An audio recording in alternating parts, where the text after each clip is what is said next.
ശ്രേഷ്ഠ ഭാരതം. സത്വമാം ഗുണത്തിങ്കൽ നിന്നു രക്ഷിപ്പാൻ വിഷ്ണു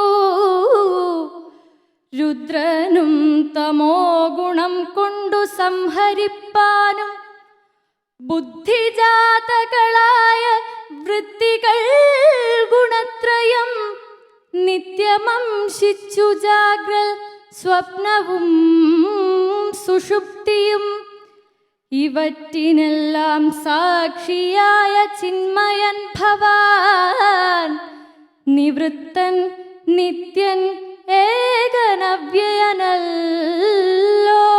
നാഥ.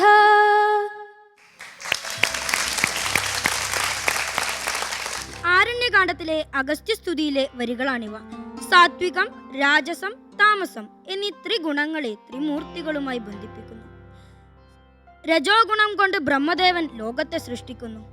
ലോകരക്ഷകനായ വിഷ്ണു ഉണ്ടായത് സാത്വിക ഗുണത്തിൽ നിന്നാണ്. സംഹാരമൂർത്തിയായ ശിവന്റെ ആധാരം തമോ ഗുണമാണ്. അത് സംഹാര ശക്തിയാണ്. സംഹാരം എന്നാൽ സമ്യക്കായി ഹരിക്കുക എന്നർത്ഥം. രുദ് എന്നാൽ ദുഃഖം. ആ ദുഃഖത്തെ ദ്രവിപ്പിക്കുന്നവൻ രുദ്രൻ. ഒരു വിധത്തിലുള്ള ഒന്നിനെ മറ്റൊരു വിധത്തിലേക്കാക്കി മാറ്റുക, അതാണ് ശിവതത്വം. ബുദ്ധിയിൽ നിന്നുണ്ടായ വൃത്തികളാണ് ഗുണത്രയം. സാത്വികം, രാജസം, താമസം എന്നീ ത്രിഗുണങ്ങളോടൊപ്പം ജാഗ്രത്, സ്വപ്നം, സുഷുപ്തി എന്നീ 3 അവസ്ഥകളുമുണ്ട്. ഇവയ്ക്കെല്ലാം കാരണഭൂതനായി, ഇതിനെല്ലാം സാക്ഷിയായി ലോകകാരണനായ ചിന്മയനായ ഭഗവാൻ. സനാതന ധർമ്മങ്ങളിൽ ബഹുദൈവാരാധന ഉണ്ടെന്ന അറിവില്ലായ്മയാണ് ഇവിടെ എഴുത്തച്ഛൻ നീക്കുന്നത്. ബ്രഹ്മത്തിന്റെ 3 ഭാവങ്ങളാണ് ശിവനും വിഷ്ണുവും ബ്രഹ്മദേവനും.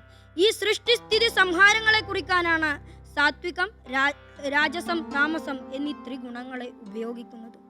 സാത്വിക ഗുണത്തിൽ നിന്നുണ്ടായ വിഷ്ണുവും രജോ ഗുണത്തിൽ നിന്നുണ്ടായ ബ്രഹ്മദേവനും തമോ ഗുണ പ്രധാനിയായ ശിവനും, ഇവ 3ഉം ഈ മഹത്തായ ബ്രഹ്മത്തിന്റെ ഭാഗമാണ്. നാം എപ്പോഴും വിചാരിക്കും പല ദൈവങ്ങളുണ്ടെന്ന്. എന്നാൽ എല്ലാം ഒന്നാണ്, ഒരേയൊരു പ്രഭയാണ്. ഏക ദൈവം എന്നല്ല ഭാരതീയ സംസ്കാരം ഉദ്ഘോഷിക്കുന്നത്, ഏക ചൈതന്യം എന്നാണ്. അത് തന്നെയാണ് എഴുത്തച്ഛനും അടിവരയിട്ട് പറയുന്നത്. ഇതാണ് ഈ വരികളുടെ അർത്ഥം.